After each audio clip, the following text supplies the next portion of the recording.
Mm-hmm. Yeah, Interest rates are going up. interest rates aren't helping any. 5.5 to 6. It went down a little bit today, but like my wife, she's a processor, and like she was saying, you know, we've got a whole generation that's never seen interest rates over 3%, so they're all freaked out right now. So give them a couple months, they'll. Wait till the 80s when it was 14 and 16%. Yeah. It was all relevant. It was a $25,000 house that they Minimum bought. wage was $3.25 then, so. He was, my dad was really.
Yay.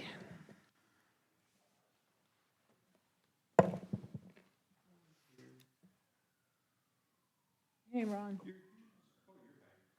Okay, now that we have a quorum, let's go ahead and start the meeting. So, report on council actions. Do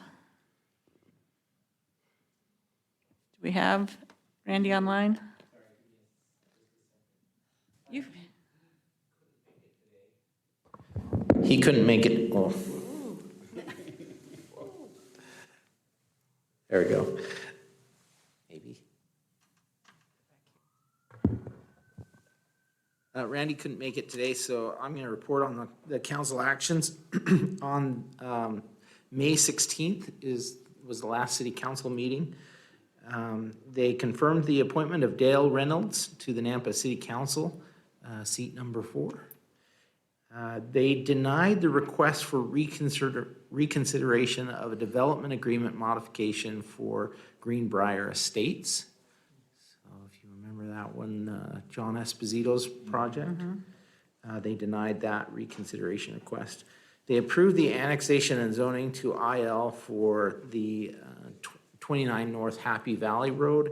That's the one that had the old, I think it was a butcher or something at one point, and transitioned to a auto repair shop. The annexation and zoning to RS 22 at 703 West Dooley was approved for Blake Wolf. And that was for the 4 single-family homes, pretty small subdivision, but large lot subdivisions. And then finally, they approved the another one, basically the same thing. It's Happy Rails subdivision on South Happy Valley Road. Happy trails, happy rails. Yeah, right along the railroad tracks and Happy Valley. So they did approve that one. But then they did deny the development agreement modification for, let's see, the Falcon Townhouses.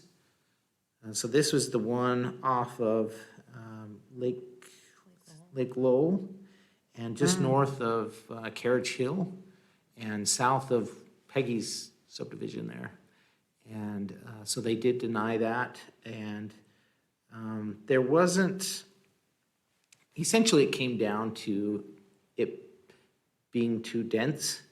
and they felt like the already existing development agreement was enough density, which was for 44 dwelling units, but they were in duplexes and triplexes, and the proposal that he had was 56 townhouses. And so it increased density a little bit, but went to single-family homes instead of the rental situation of duplexes and triplexes.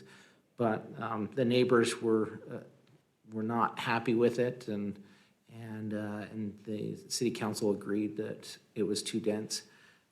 He is, just for your information, he's looking at revising that and potentially bringing it back or selling it off to somebody else. So we will see if he comes in just exactly with what was in the development agreement, then there's, we'll just go through a building permit process. Oh, no, that's not true. We'll have to go through the plating process for each of those, because they're RD, so each of those duplexes or triplexes have to be on their own individual lot. So he'll need to go through a preliminary plat with you guys and then a final plat as well. But there's really, as long as he meets those conditions of the development agreement and the code, there's not a lot of changes that would need to be done to that. So any questions about any of that? Okay. That's the second time we've seen that. Yes. Right? It was like 60-something Yeah. years before, or 70. It was even more than that. Yeah, it was in the 70s. Okay. Joe Borton, school capacity issues. All right. Say, I don't see Joe Joe. was filling in for me, and I'm back to the regular. Madam Chair and Commissioners, for the record, Todd Lakey. Appreciate the opportunity to be here. Just understanding the request was to kind of go through the process for applications and hearings in regard to impacts to schools. And Joe was at a city council meeting, and that subject kind of came up, and so there was some discussion there. And Rodney thought it would be good to just follow up with you all as well. So as far as how you can consider schools, I'm going to touch on a few things. If you include that aspect in any of your decisions that you make, you want to make sure that you have preferably credible evidence in the record. You don't want to be in a scenario where you say, man, I know our schools are crowded, therefore denied. There wasn't really anything in the record to support that kind of statement. But if you've got something in the record, then that lets you, in certain situations, use that in your decision. So the first area I want to talk about is annexation. And annexation is a legislative action. It's not subject to judicial review. So you have a lot of discretion when it comes to whether you recommend annexation is appropriate or not. You can't not recommend it for an unlawful reason, like, we don't want those people here, so to speak. But timing, density, not enough whatever, school capacity could be part of that, again, if you've got something in the record. So annexation, you have a lot of discretion there. And then the zoning for that, then if you get past the annexation part, then you get into the zoning, either a zoning amendment or establishing zoning initially. Then you've got to look at your criteria. State code requires that you have express criteria to let everybody know, both those for and against, what your decision is based on. So you have to look at what's in state code and what's in your ordinance. And the LUPA state code 676511, in regards to rezoning or zoning property, it specifically calls out that you will consider impact on public services, including schools. So that can be part of your decision. Your city code isn't quite as specific, but it's got an area that you could include, but your city code is primarily, do you comply with your comprehensive plan, and then reasonably compatible with existing uses and existing zoning. And then the last one is it in the public interest, or reasonably necessary. So the public interest, and combine that with state code, I think you can consider schools, the impact on schools. But again, you want something in the record, some kind of response, preferably from a school district that says something, or maybe information from somebody that is tied to the schools.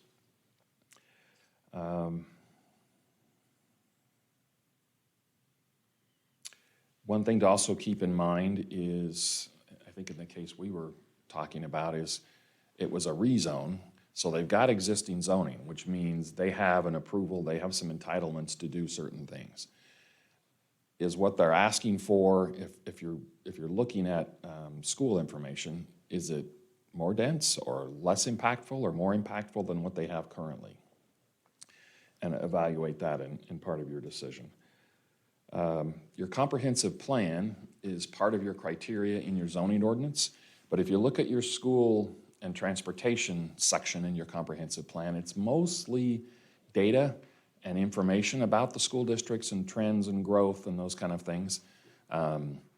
There isn't as much tight direction as to things to consider under the comprehensive plan regarding schools. Valley View has some policies about citing where you would want to put schools and things like that. So that may be an area that you want to visit with staff or council about, as far as adding some things potentially to the comprehensive plan regarding schools, if you're wanting to be a little more direct in how you evaluate the comprehensive plan provisions regarding schools. So as I said, if that's zoning, and if you put conditions on it, you want to make sure that your conditions are tied to the impacts. So you can't tell a new subdivision you have to build a new school unless there's solid evidence that says this is what your impact's going to be. Even then, it's a little, you'd have to have some pretty significant information, I think, in your hearing to include that as a condition. You can't be arbitrary and capricious, especially on those kind of things. If it's already zoned, as I said, they have certain entitlements. So they're zoned, RS 8, whatever. They have the ability to put in a certain level of density. And essentially your subdivision ordinances meet the technical requirements, right? Do you have the right lot sizes? Do you have the easement shown? Do you have the right setbacks? Design review, all of those things. So you can't really, the way the ordinance is written currently, address schools in a plating situation where they're already zoned. LUPA does give you the ability to include language about impacts on schools in your ordinance. So that's another thing for you all and staff and council to think about. If that's something you want in your subdivision ordinance. Typically a subdivision ordinance, again, is more technical review. Your entitlement and your impacts on things are dealt with in your rezoning and your annexation and your development agreement or conditions of approval. So I think that's kind of the gist of what I wanted to touch on.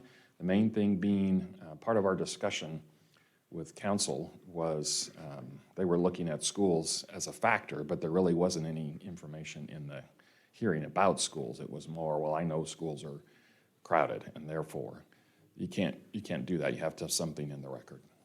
So, Madam Chair, Commissioners, happy to answer any questions if you have them. So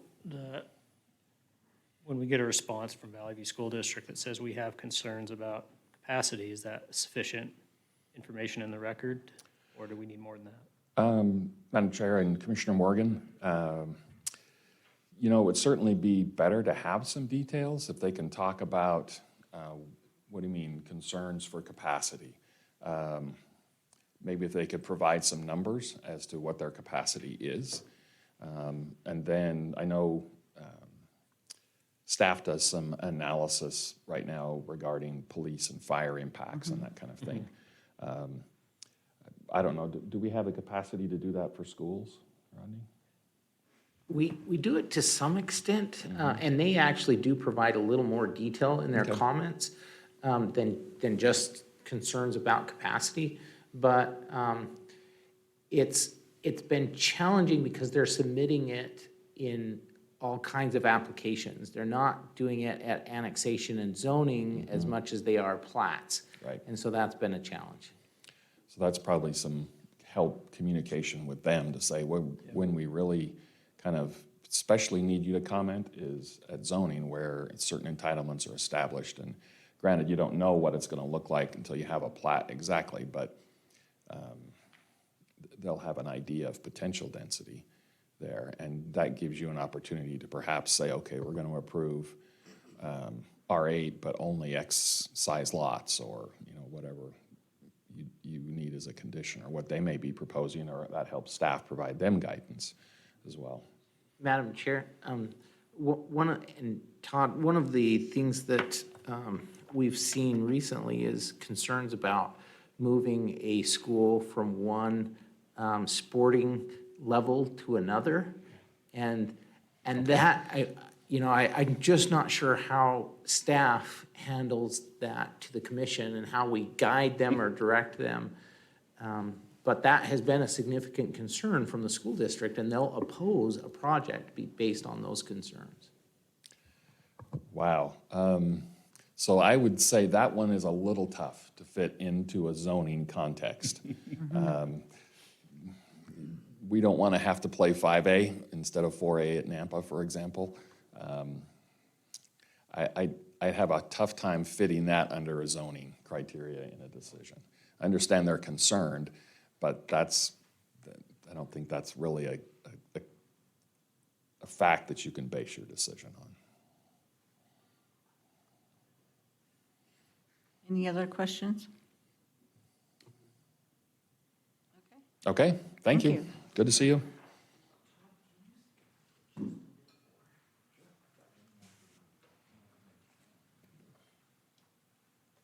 Ready for me? Ready for you. Okay. Madam Chair and Commissioners, for the record, Rodney Ashby, Planning Director. I'm going to share my screen. There was a lot of discussion at one of our previous meetings regarding development agreements and where they are appropriate versus where they're not. I'm just going to, I think you know that it's a recommendation on to the City Council.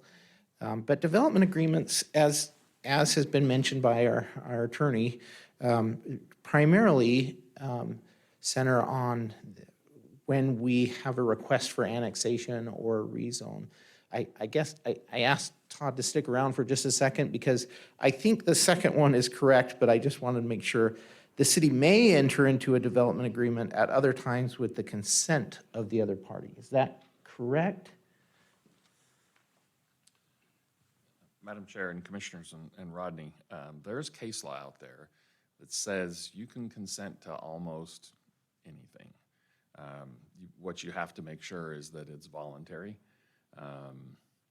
So I think it's possible. The code provides for development agreements in certain situations, particularly tied to rezones or zoning.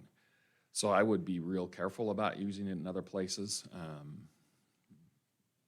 It may be, I don't know, a little bit better language or more language in your ordinance perhaps that might apply to it, but it's possible. I guess that's what I'm saying, it's possible. Yeah. Thank you. And again, I think the consent part of that is that we're not conditioning approval of a plat, for instance, on getting a development agreement. Is that a good way of saying it? Okay, so, but we can condition approval of annexation on a development agreement. And we can condition a rezone, approval of a rezone on getting a development agreement with certain conditions. Because what they could do is they could step away from that and say, okay, I'm not going to annex, or I'm not going to rezone, and I'm going to do something else, right? And we have the authority as a city to basically require that they enter into that development agreement to meet certain conditions that we find necessary. And then just the last 3 points here, there's no conclusions of law except for the associated annexation and zoning or rezone that it's attached to, okay? And then it's a contract between the city and the applicant. And there was a little bit of confusion in, I think in our last city council meeting about development agreements. Basically, it kind of came back to the same question that we just talked about. Is you can't, if they have a development agreement in place, for instance, the townhouses on Lake Wool, if they have that development agreement in place, and then we say, or the city says to them, we want to do a new development agreement and place those requirements on you, that has to be consent. That they have to agree to that. It can't be that we force that. That's a development agreement modification that they come in with an application and request a change, and then we agree to it or we don't agree to it. But we can't say, we don't like this development agreement in place, and in this moment, we're going to change it. There is a process in our code that says we have to notify them that they have a certain amount of time to come into compliance with that development agreement. And essentially, it's 6 months. You have 6 months to meet the conditions of the development agreement, or policy-wise, we've talked about that, moving forward with a permit, some kind of permit or construction, then you're meeting those conditions of the development agreement. But if we don't go through that process, we can't just end it and say your development agreement goes away. We don't want that development agreement anymore. And at the end of that 6 months, if they haven't complied with the development agreement, then what the code says is it reverts back to the zone that it was before. Staff, we're struggling with that a little bit, because if it's an annexation and zoning, and then you get a development agreement, and then 6 or 10 years down the road, we want to get rid of that development agreement, then what zone do we go back to? And if we get rid of the development agreement after the 6 months notice, then all those concerns or conditions that we placed on that development and put in the development agreement are gone. So now they just have, it's wide open for whatever zone that they have there. And so we're working on those changes, and I just wanted Todd to hear some of that. We're gonna be working with your office in the near future and try to address that concern about what do you do? What do you do when it's an annexation and development agreement, and now you want to rescind that development agreement? So, and then I know there were questions about development agreements the last time. Is there any questions now after that presentation? Do you I have got any? one for you, Rodney, because I was thinking, I think I emailed you after that last one. Is there, do we have a lot of these? Because that one was an old one, and it would have almost been nice to have gotten rid of it. Yeah. And you said it would be quite a pain to really go back through. And so let's say we would have located that one before he was really doing anything, and sent him a letter and said, okay, you got 6 months to step up to the development agreement that was approved 25 years ago, or the development agreement's going to become null and void. Yeah. So if he goes through the process of trying to get a revised development agreement, is that part of that, does that start that timeframe, or is his 6 months still running because it's totally different than what he was already approved for? That's a great question. I'm glad our attorney's here. Madam Chair and Commissioner Turner, so what Rodney's talking about is essentially a violation of the development agreement. They're not starting on what they said they would start on within the time frame that's required. So the 6 month would be get started on your project, or we're going to terminate the development agreement. And then we run into the scenario where Rodney's talking about, okay, if we terminate the development agreement, they've lost their development agreement, and what zone do we go back to? What they could do would be, if they want to change their project and you're amenable to that, and instead of starting on what they initially wanted to do, they could request a development agreement modification, and that would perhaps modify it again. The language we have in the agreement is still fairly standard, and I think it's matched in our ordinance. We have to give them 6 months notice. So the 6 months notice would apply to, it would start that 6-month clock again on whatever the new thing was that they were approved. If you denied their requested change, then that 6 months applied to when you gave them notice, and if they haven't started on their original, then they're in violation of the agreement. So like on this one, it was so old, if the city would have sent him a letter and said, hey, your 6-month clock has started, and he didn't want to go forward with that, but he wanted to try to come in with that, one of his revised editions, the 6-month clock was already started, and even though he applied to do a remodification of it, It's still going. that doesn't do anything to the 6 months, it's still clicking away, and if it doesn't get approved, his timeframe's still shortening up rather quickly. Madam Chair and Commissioner Turner, yes. If he was granted a change, then that would start, Yeah. a new 6-month clock. But if it, Yep. And Madam Chair, the only thing I'd add to that is, it depends on the city enforcing those conditions, right?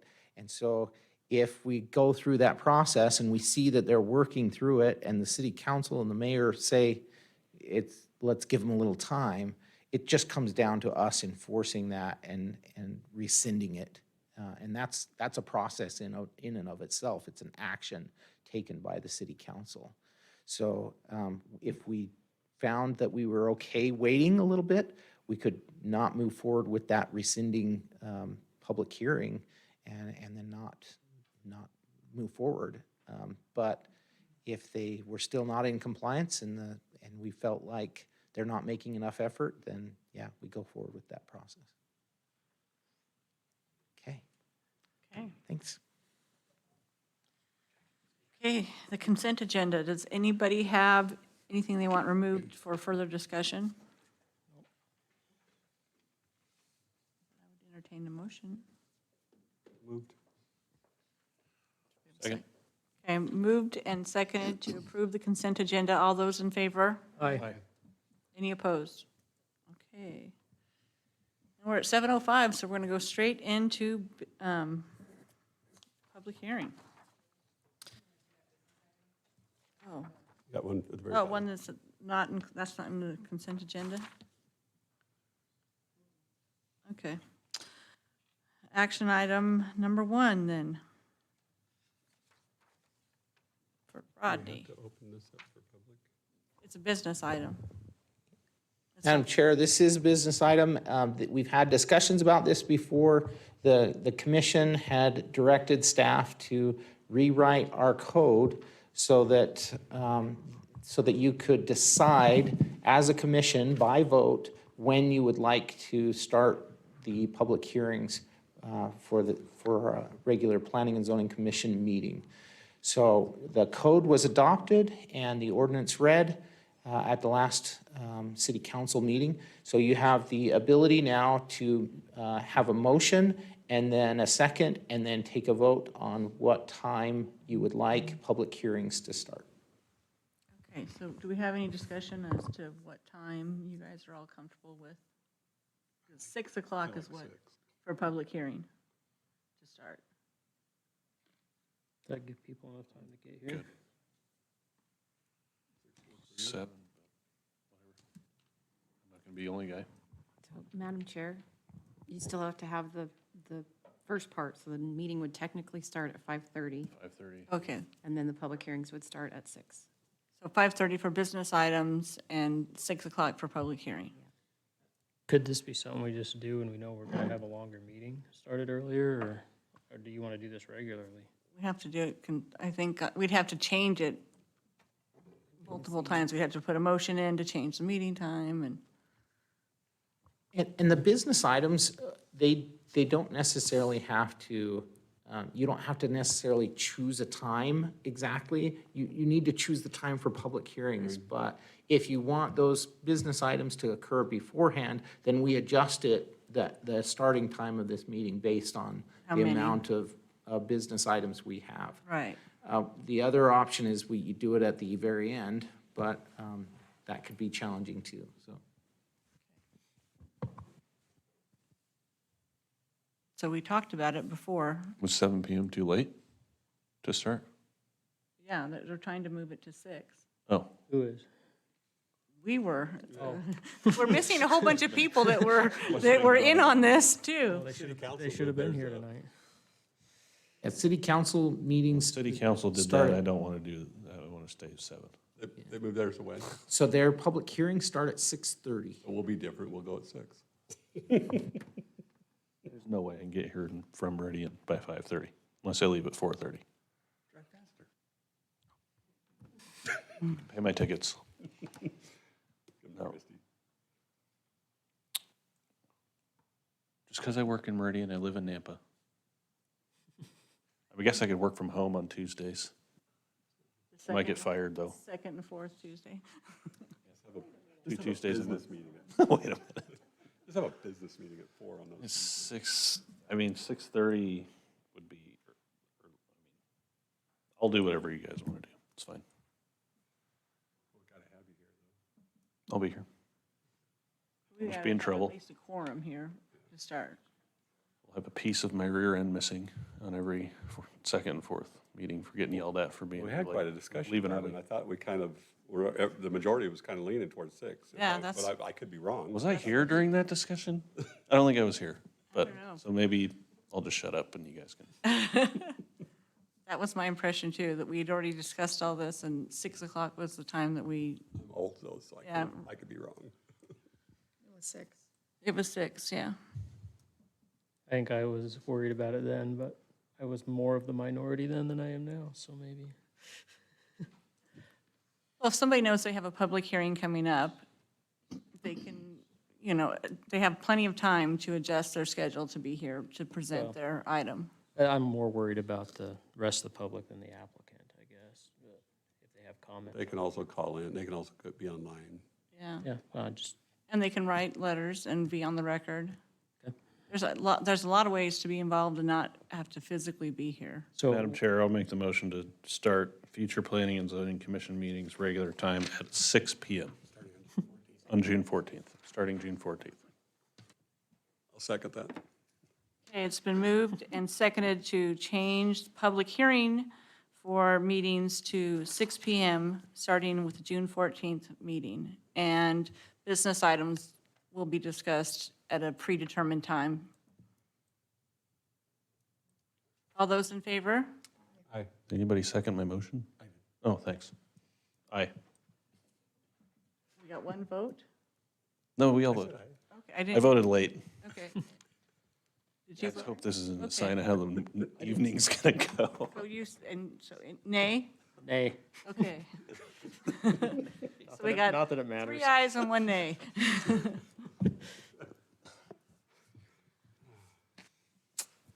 Okay, now we're going to, yeah, me too. Public hearings now. Number 1, the conditional use permit for a duplex in RS6. Do we have the applicant here? Yes, I'm online. Awesome. Okay, go ahead and give us your name and address for the record and tell us what you want to do. Okay, my name is Julia Morrison, address 829 17th Avenue South, Nampa 83651. Basically, we are looking for a conditional use permit on a duplex. We have been trying to buy up some of the lots in the older part of town in Nampa that need rehab. So either the house is burned down and has been, debilitated. So we typically buy those kind of lots and ask for a conditional use permit. And then we have a really, really nice duplex that we build on that lot. And this, I think, will be our 4th one. Okay. All right, well, we'll hear from staff and we may have some questions for you when we get to that point. Sure. Thank you. Thank you so much. Okay, Rodney. I think I remember these coming through in the past, so.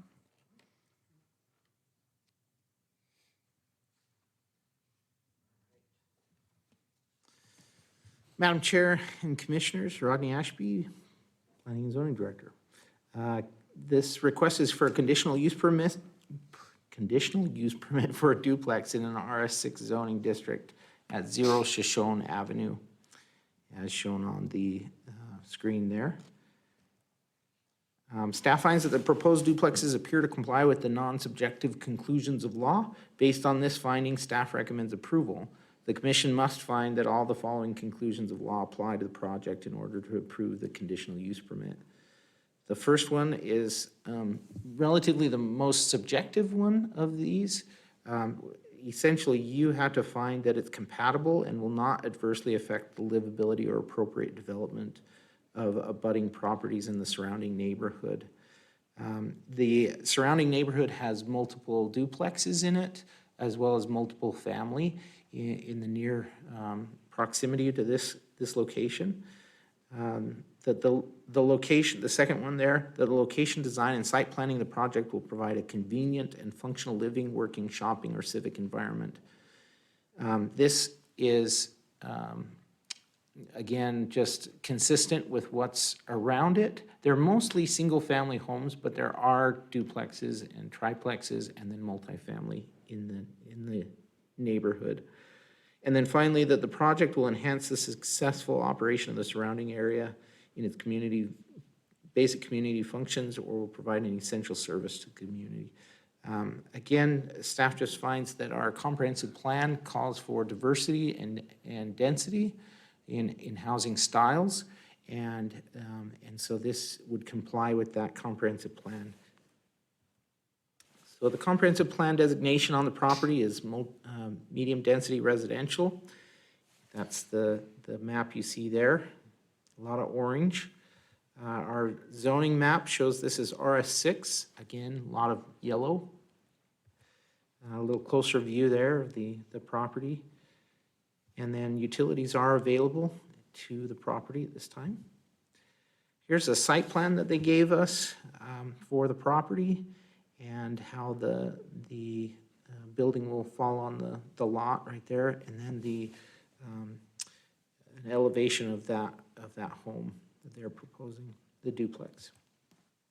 So these are a couple of examples they gave us of ones they just developed on 10th Avenue.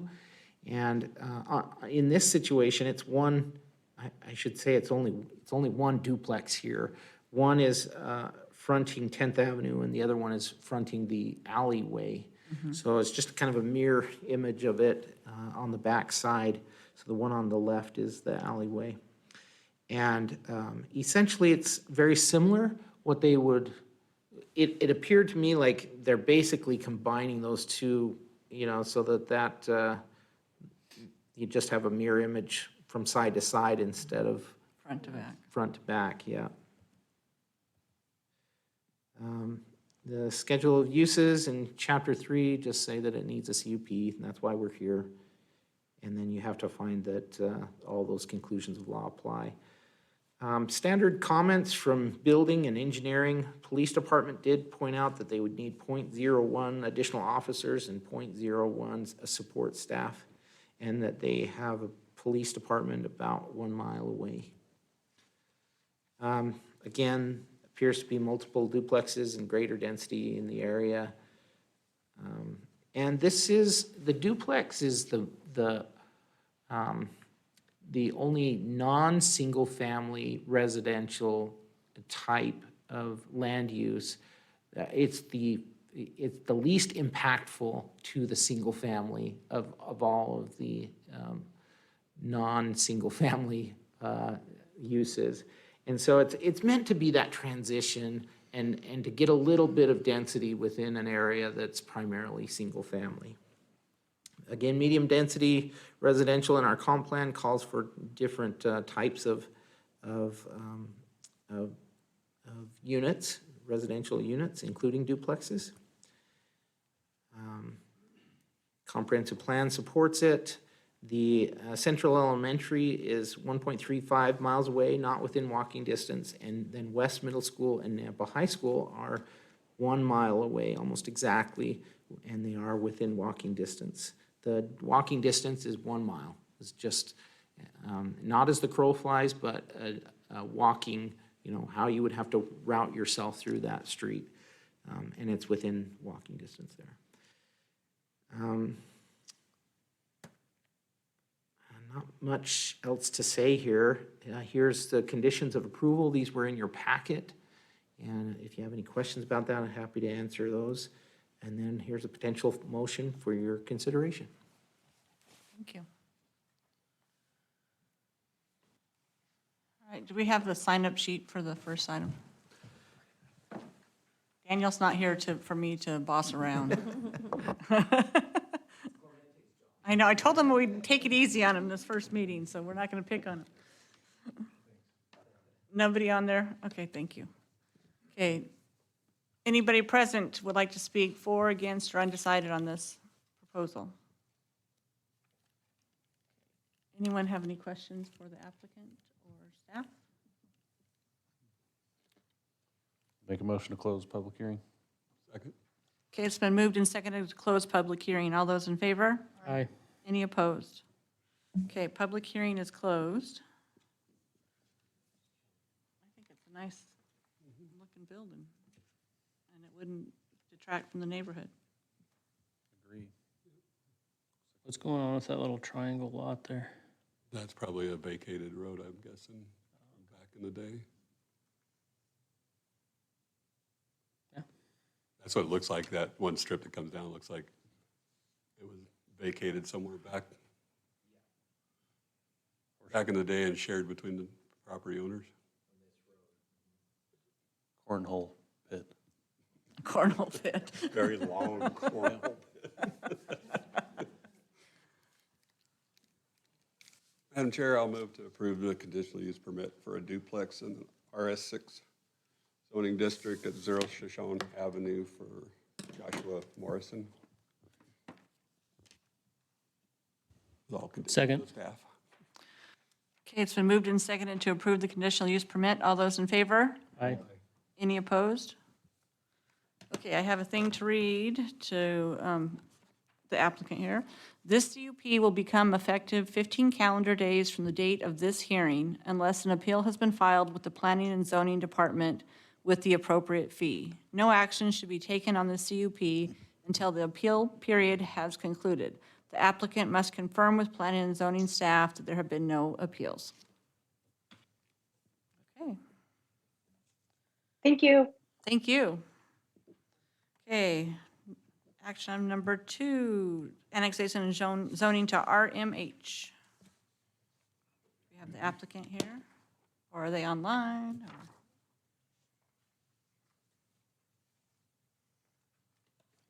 Madam Chair, members of the City of Nampa Planning and Zoning, my name is Steve White.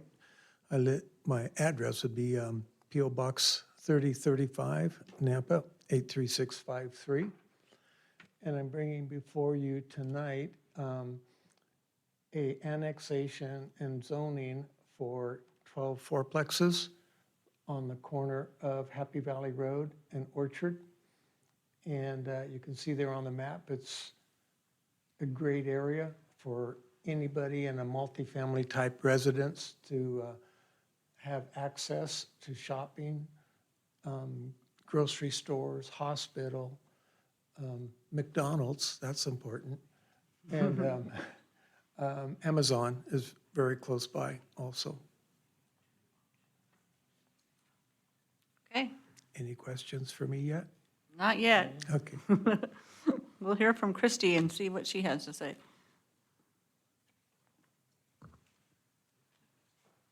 Thank you, Madam Chair and committee members. Chrissy Watkins, Principal Planner for the City of Nampa. The request before you this evening is for annexation and zoning to RMH with a potential development agreement, should you see fit, for the project called Happy Valley Townhomes at 604 North Happy Valley Road. This project is proposing 48 total units in 12 fourplex buildings. Because it will be in an RMH zone, it is not required to submit a plat. So the findings for annexation are that it is contiguous to the city limits on the west side where it crosses Happy Valley Road and is adjacent to the stations at Gateway Apartments Phase 2. The staff also finds that the proposed RMH zoning is consistent with the comprehensive plan future land use map designation of community mixed use, and it will stretch the high-density residential that's on the west side across to it to accommodate that RMH zoning. In an annexation, of course, as you guys were just discussing earlier this evening, you do have some liberties as to whether or not you decide that this is the right time and location for this type of a project. As far as zoning is concerned, again, staff finds that it matches the future land use map designation of community mixed use with a high-density stretch. Staff finds that the fourplex development is reasonably compatible with the existing uses in the area. And staff finds that the zoning is compatible with the zones and existing uses to the west. It would not create a spot zone because of the high-density residential that is adjacent to it. And multifamily housing in this area is reasonable because of its access to services. This location provides freeway, shopping, medical services, and other services within 1,600 feet of its northern boundary. Again, you do have the choice to require a development agreement since there's no plat. But based upon the analysis that we completed and the conclusions of law, staff can reasonably recommend to the commission that the project be approved. This project is only proposing 48 units, so it does not generate a level of traffic that would require a study. They will be required to dedicate 25 feet of right-of-way on North Happy Valley Road and 25 feet of right-of-way on East Orchard Road, and a 25-foot chamfer at the intersection that will be required upon construction. So the surrounding properties to the north are Canyon County Residential, to the south Canyon County Residential, to the east Canyon County Residential, and to the west the station apartments. The city services are there and have adequate capacity to serve this property, and they will be required to extend it to and through the project at the time of construction. So in the high-density residential designation, townhome apartments, multiplexes, and condominium buildings are encouraged. So it seemed appropriate to pull that across the street to this location. Just for your reference, so that you can see all the different services and more that would be available to this property, there is a map that tells you the golf course, retail, employment, as Amazon has just recently opened, health club, Winco, St. Alphonsus, all of that is right there. The correspondence that we received was from the Nampa Building Department, their standard request for Title IV building regulations. Engineering Division had some standard comments that are in your staff report attachments. Nampa Police Department indicated a need for 0.21 additional officers and 0.07 additional support staff. And the Fire Department indicated a need for 0.014 additional firefighter positions and is a 6-minute response time from station number 5. So this is the layout of the project. It's on 2.92 acres with 12 buildings totaling 48 units with a density of 16.44 dwelling units per acre.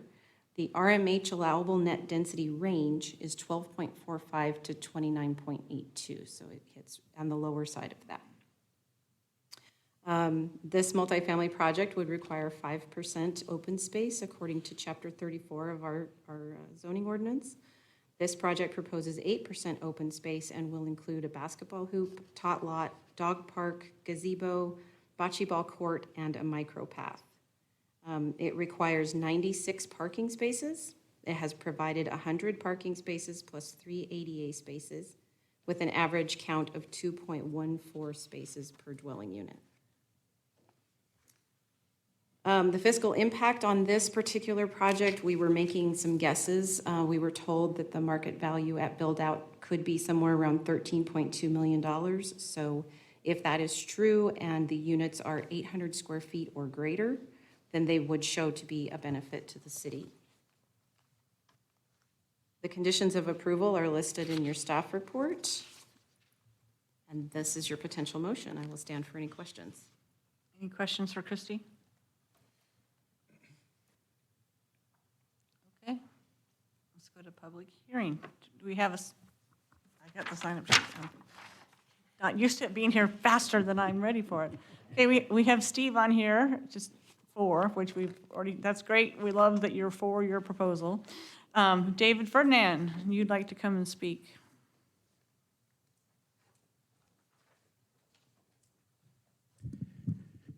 David Ferdinand, 2419 West Heron Loop, Nampa. And I'll be brief. Peggy's saying, yeah. Madam Chair and Commissioners, I'm familiar with this project, and I just wanted to speak on behalf of the annexation and zoning to RMH for Happy Valley Townhomes at 604 North Happy Valley Road.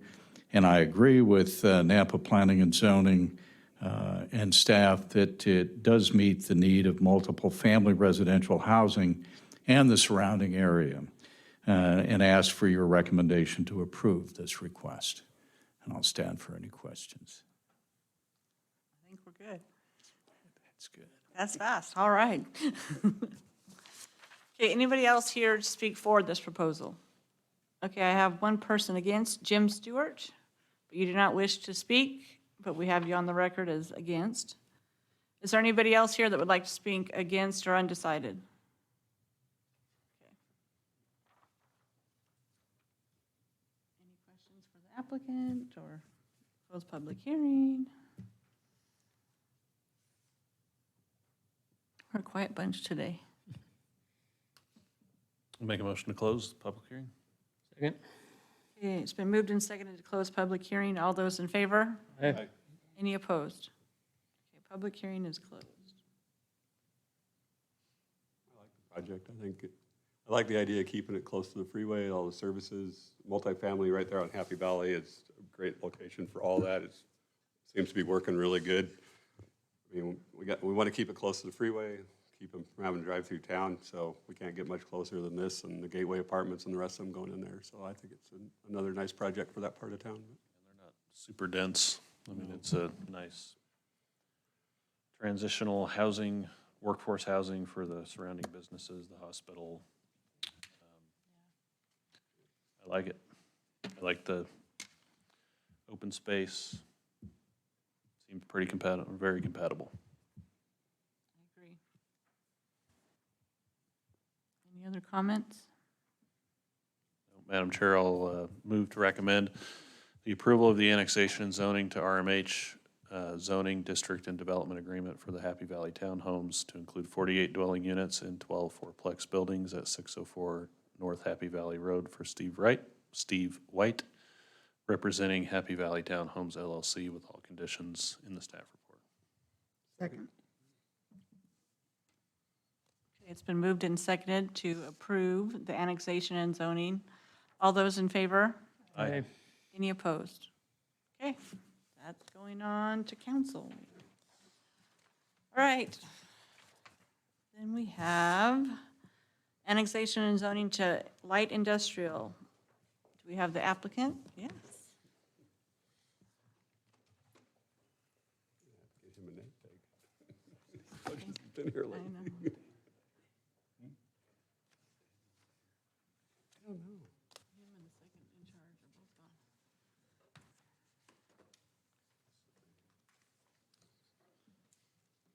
All right. Good evening, Madam Chair, Commissioners. Jeff Bauer, 601 West Bannock.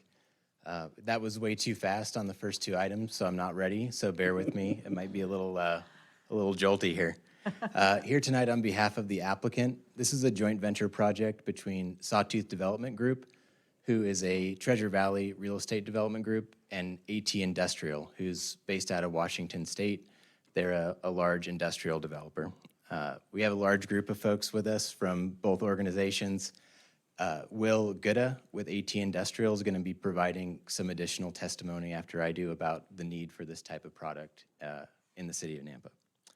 Will can also answer any detailed questions about our site design or building schedule as well.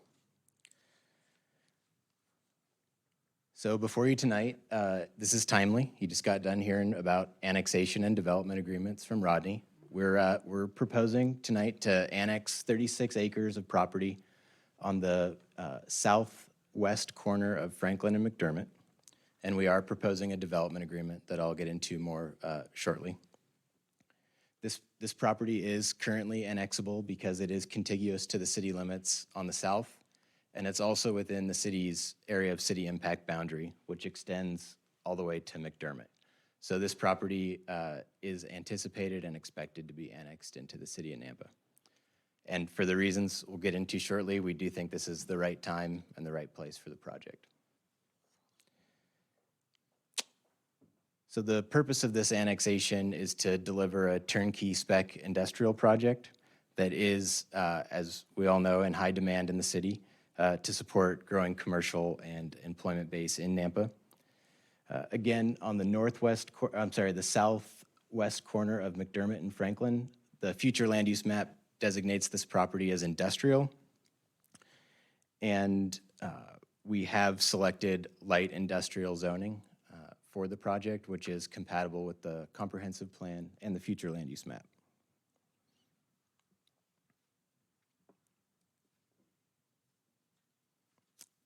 Just to back up real quick, apologies. The area to our north is also designated industrial, just want to point that out. And to our south and west, community mixed use. This community mixed use zone, we've brought a lot of projects to you guys for similar projects. Just want to point out that it also supports light industrial zoning. So the zoning we requested is not only consistent with the industrial designation on the flume, but also the community mixed use.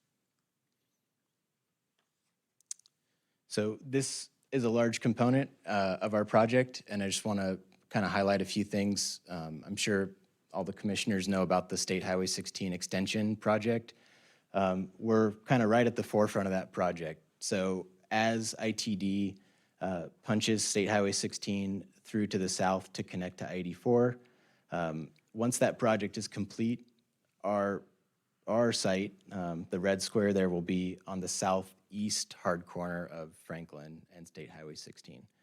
And we'll get into it more, but for that reason alone, we feel like this is a great site for industrial, just given the location and the roadway infrastructure.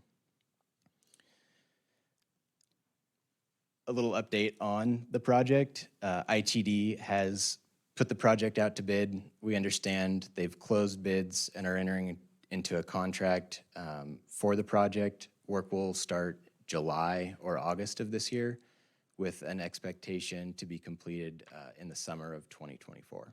So moving very rapidly. And again, we did select this site based on these transportation improvements.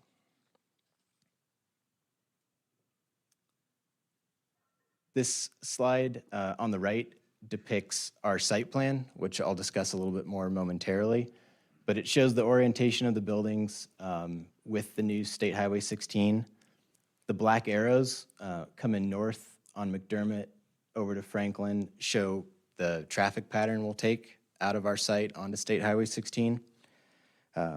Again, this site is ideal for industrial because it's going to keep industrial traffic off city streets. Can't really get any closer freeway access than this, especially when ITD and ACHD are paying for the improvements, which is great.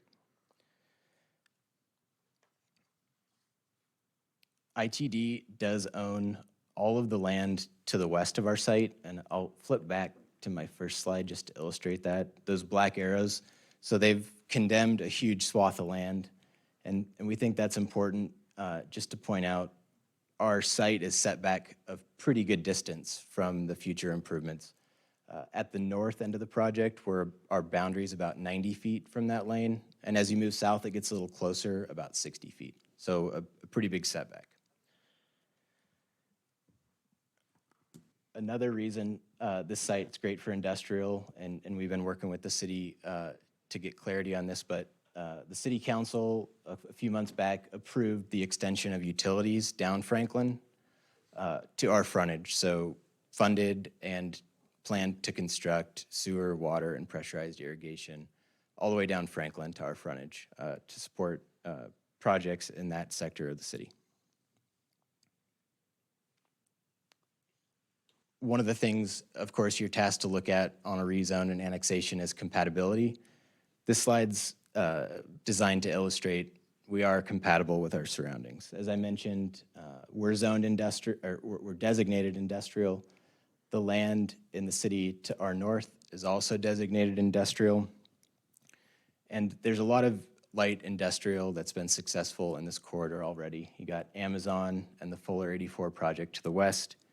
We also have the Lactalis plant, although not annexed yet, definitely kind of creates an industrial corridor here character. And so we're looking to just continue in that same development character with this project, with a Class A light industrial project on the Franklin corridor. Another reason industrial's great here is that Meridian has the same vision that Nampa does. They've also designated the west side of their city as industrial along McDermott, presumably to line up with future Highway 16 and the improvements on Franklin. And we've already seen a few industrial developments proposed in this corridor, as well as industrial developers buying land in this corridor for future industrial. So again, we feel like we're compatible use and the light industrial zoning is appropriate. All right, now to the site plan. As I mentioned, we are proposing a development agreement with this project. That development agreement would specifically incorporate this site plan so that we would have to develop, again, in substantial conformance with what you're seeing here today. So two large buildings, approximately 350,000 square feet each, oriented, I didn't try to confuse anyone, so north is up here. So the buildings run east to west, and Highway 16 would be on the left side of the site plan there. Access to the project will all come off McDermott. And what we tried to do with this site plan with the color variations, that's not any specific delineations, but we're trying to show that we have a lot of flexibility with this building style. We can create spaces as small as 18,000 square feet. And we think that's important to the city to create spaces for not only large businesses that need a lot of space, but also for local small businesses that just need a little space. Both buildings are designed as cross-dock, double-loaded, so they'll have doors on both the north and south facades. And you can also see there's green space on all frontages. At staff's recommendation, we're amenable to incorporating the city's heightened landscape standards that apply in your gateway district. We are an industrial designation, asking for industrial zoning, but we're willing to do that. I know other projects like ours have done it in the corridor, and we want to be consistent with that. So one of the conditions in our development agreement is that we do comply with your Chapter 33 beautification standards. So just a little bit on timing. With approval tonight and presumably city council's approval, we'd hope to ask for building permits this fall, start construction in the spring of 2023, and complete the project sometime in the summer or fall of 2024. Right there in line, we think important with the State Highway 16 improvements.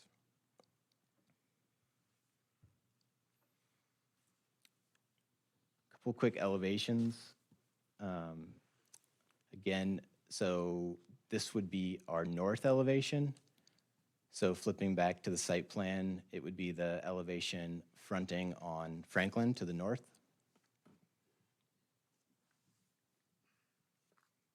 And then this is our west elevation. So this is what you'd see from the State Highway 16 side.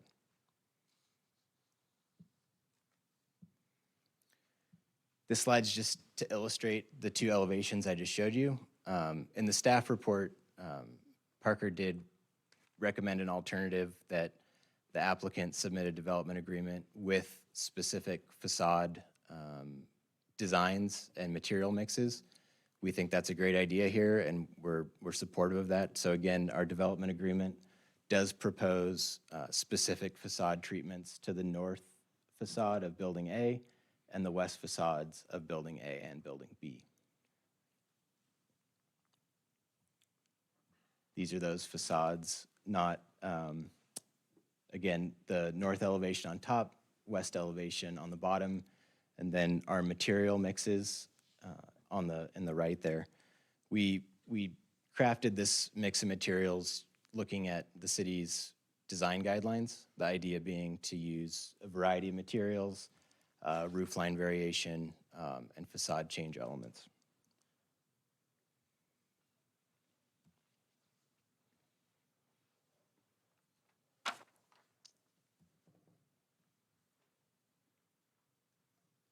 So kind of to tie it all together before Will talks about the need for this type of product, you know, we have reviewed the staff report. We agree with the analysis. We believe the zoning's appropriate. It's the right time and place for this property to be annexed. Because staff didn't have the benefit of our elevations and our site plan at the time they wrote the staff report, we are asking for just one minor modification to condition of approval number 7.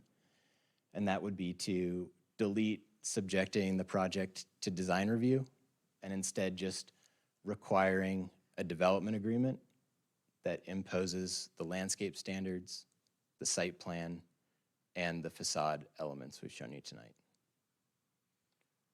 Happy to stand for any questions, and if not, we'll talk just a little bit about why this is in the city's best interest. I don't think we have any questions All right right, now. thanks, Madam Chair.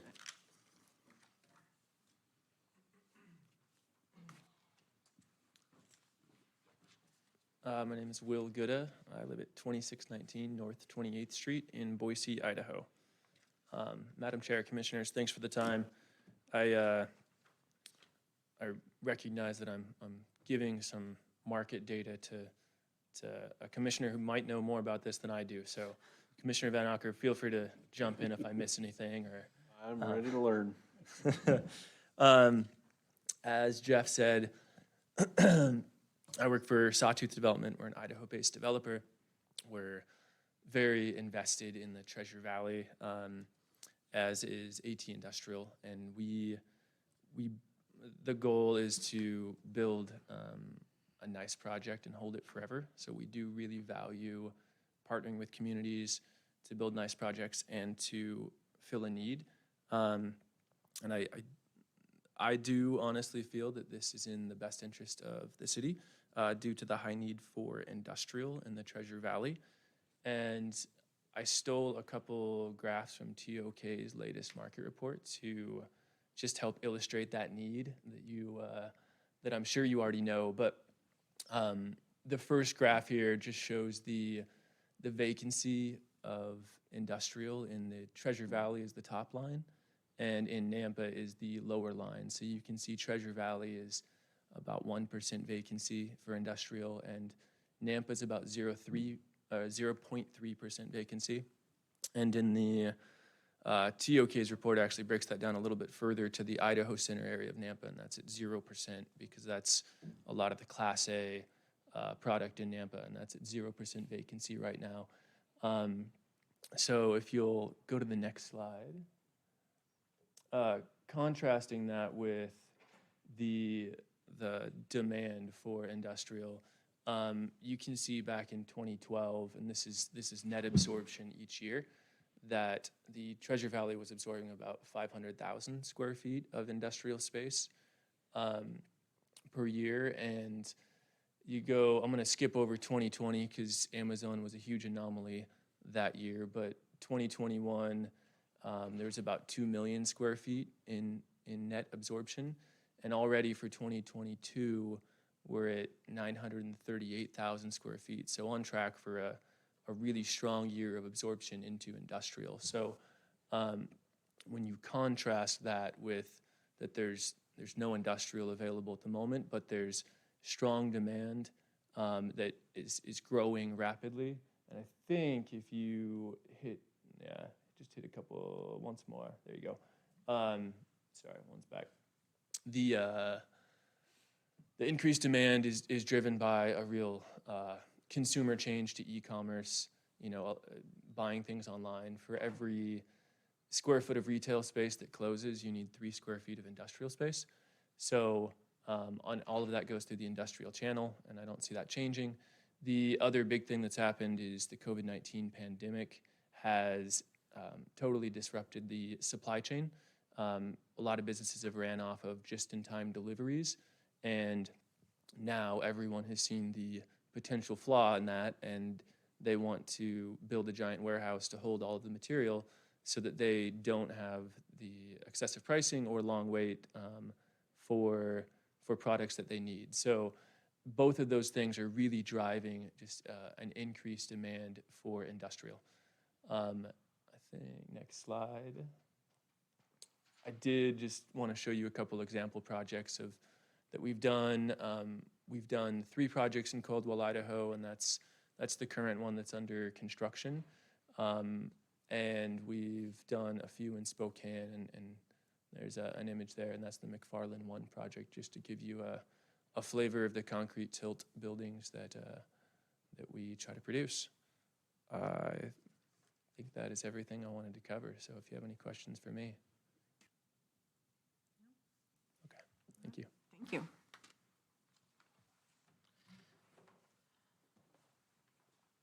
Okay, Parker.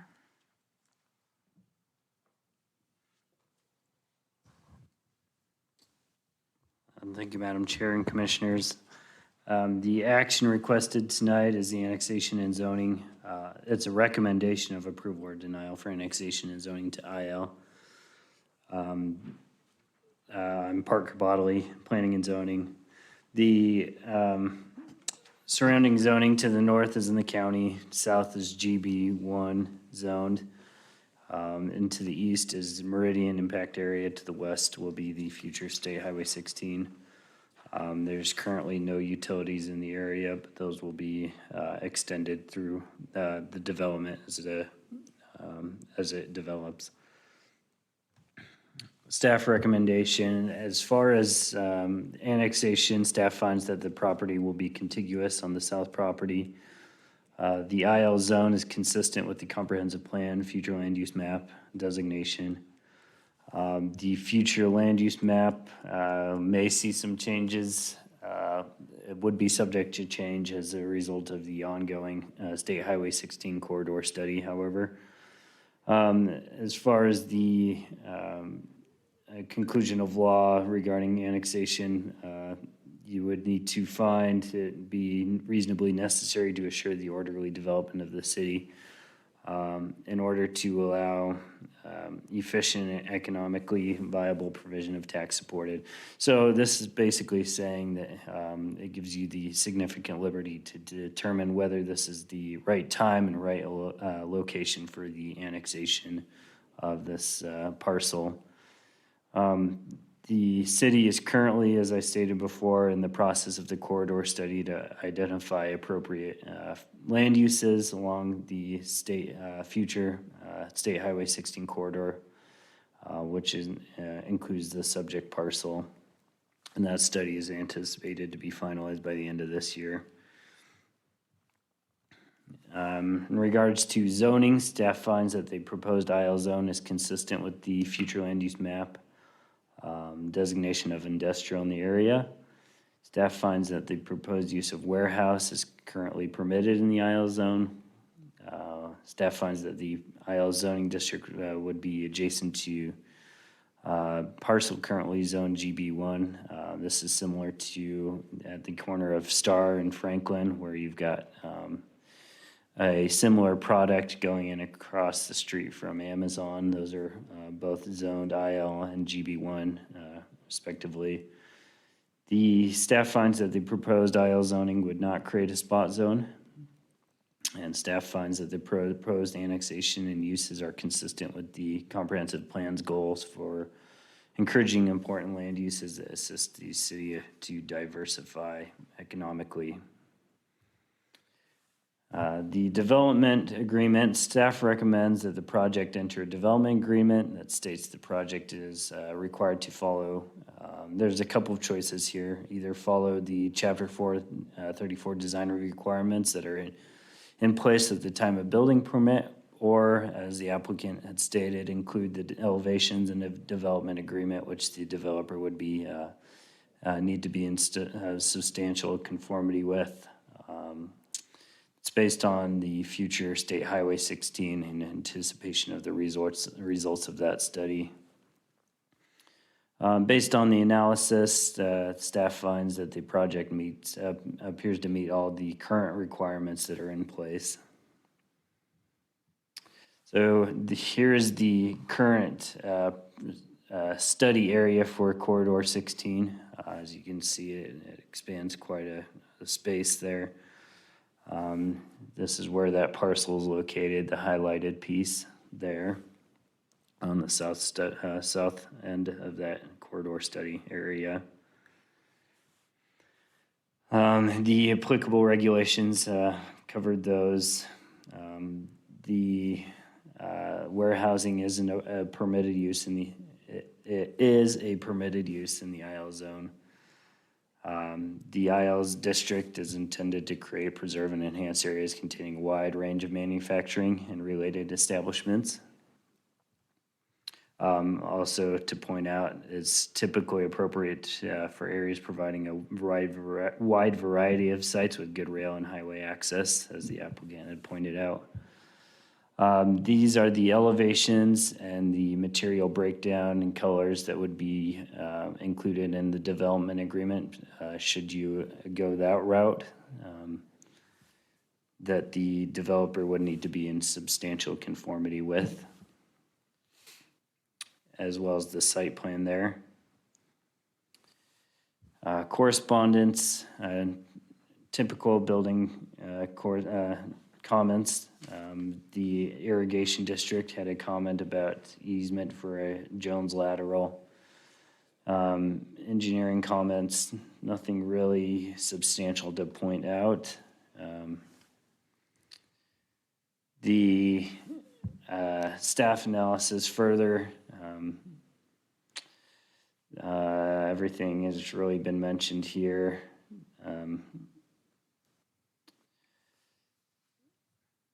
The conditions of approval are in the staff report. Again, I'll point out that there's two different options regarding the design review of this project.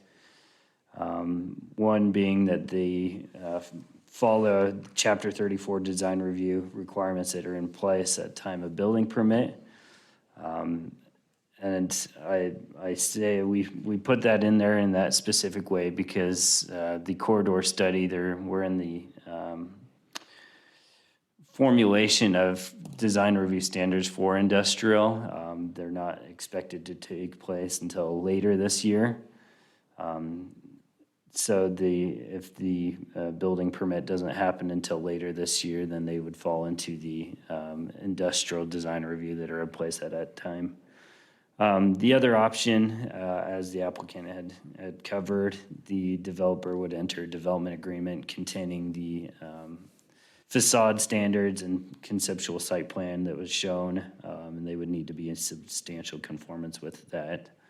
With this condition, they wouldn't have to go to design review committee for approval. It would just, the building permit would just have to be, reflect what was in the development agreement. Plus the landscaping standards would be included in the development agreement as well. With that said, there's a potential motion for you, and I will stand for any questions. Parker, I know the design review standards aren't tied down yet, but from the look of the elevations, it looks like they would conform to the design review guidelines we're talking about in that committee, if I'm not mistaken. Madam Chair and Commissioner,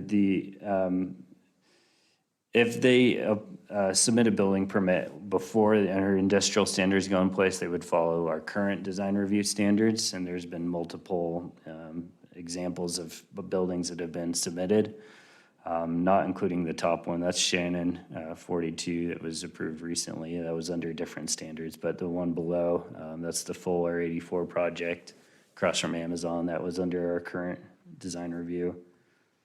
Some other industrial examples. So there's, if they submit before those industrial design reviews go in place, there's still a process for doing industrial projects under that. Regarding what our industrial standards would look like, it's similar to our current. It's just has a little more freedom for industrial projects as far as glazing and material changes, those types of things. Can you go back to those conditions, Parker? Oh, go ahead. Sorry, I just wanted to emphasize, though, that we don't know exactly what's gonna result from that work group that's looking at that. So we're just basing it off of what we've developed so far and nothing certain yet.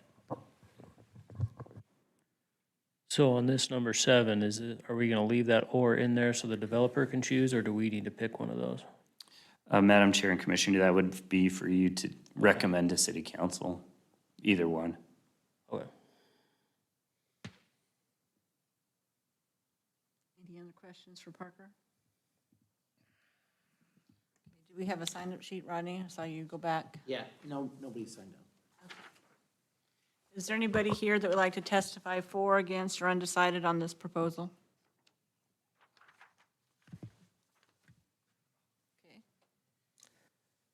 Madam Chair, I'll make a motion to close public hearing. Okay, it's been motioned and second to close public hearing. All those in favor? Aye. Any opposed? Okay, public hearing is closed.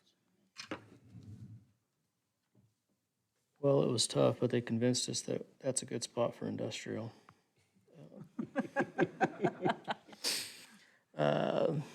My only concern was that it looks good, because it's on our main corridor, and their elevations indicate that it looks good. And I think, Ron, were you asking, with the elevations they have, it looks like they meet what we want to do with our new design review stuff, doesn't it? Yeah, I mean, like Rodney said, there's not really a definitive guideline out there yet, but, Kind of what we're tracking towards. Yeah. you know, I think a flat concrete wall looks pretty, but some people disagree with me. I'm with you. I like concrete. You know, I think timing and whatnot is going to be the basis of the decision. I think, in my opinion,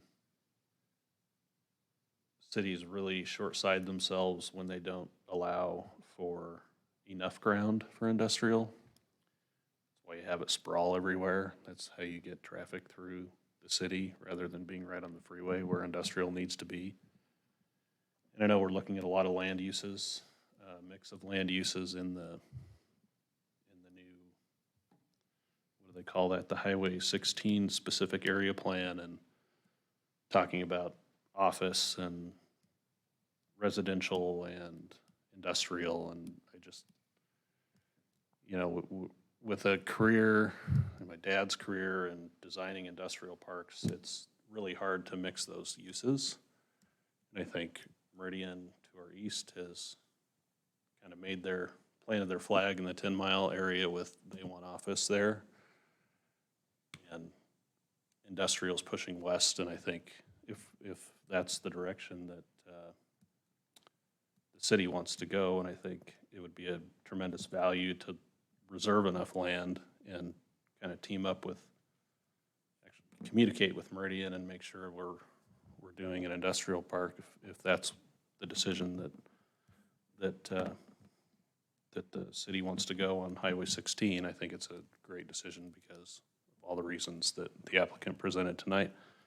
You don't want trucks driving through neighborhoods and office parks and things to get on the freeway because it just causes problems. And, you know, we want things to be beautiful in the entryway corridor, but they're gonna get run over by trucks and sod's gonna have to be replaced and trees and whatnot. So that's just gonna be part of the deal. I think the challenge is gonna be convincing everybody that makes a decision on this application that timing's right. I think it is, and I think it'd be a good start to a really high-class industrial project. So there's a lot of industrial coming online in the next 2 years. Sawtooth and or the applicant knows more about that than I do. But with the amount of property in this market, the size of our market relative to our neighbors, there's a lot of space coming online. And if you have it in a nice, very concise, good area with great access to a freeway system, like this site, it's going to be the place that all the tenants want to go. So, great site. I think it's a good first project, and I would be fully supportive of it, Me too. as long as everyone thinks it's pretty. Yeah, do we want to, I guess I'm leaning towards, then it seems like the applicant would prefer the second option there, where we just put a development agreement on there rather than make them go through design review. Everybody okay with that, or what are your thoughts? Yeah, I mean, always a fan of less regulation, but we're starting a design review overlay for industrial projects, especially on entryway corridors. I think that's the main purpose of that work group, is to really look at entryway corridors. And this being an entryway corridor, I wouldn't want to make a decision and allow it to be part of a development agreement, and then we set a precedence, and every other project comes through and they bypass design review because we put it in the development agreement. Is that a valid concern, Rodney, or not?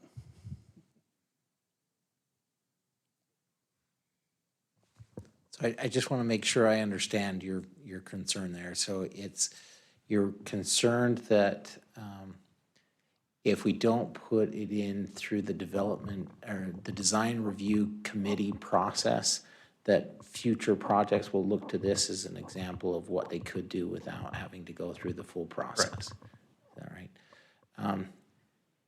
Yeah, I understand that. I would just point out that, and that's very valid. I would just point out, though, that currently we have, I mean, what we have told the industrial community is that in the IL zone, they are not required to do design review. That's what our code says right now. Our comp plan is supportive of that as well. They are, I would just say that they're willing to come before you with a proposal to have a development agreement that puts in some conditions that are not required by code today. So once the code is adopted, yeah, I totally understand that, but again, just a staff perspective here, but it just feels like we haven't required others in the IL zone to do design review until now, you know, or until we adopt that code change. And so I think that there's a distinction there that that just because we're telling them this right now, if we adopt a new code, that applies to everybody. Right. Okay.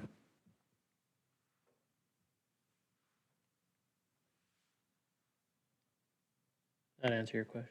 Yeah, I'm good with putting it in the development agreement. Makes sense. Which one, that they have to go through design review, or that No. they adopt their elevations that they have? I would say, I'd be a fan of putting a conceptual site plan and elevations into the DA.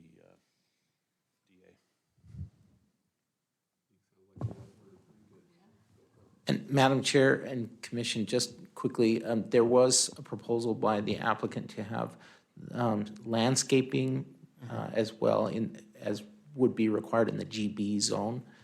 I think that was what they had proposed. So you may consider that, adding that to the motion as well.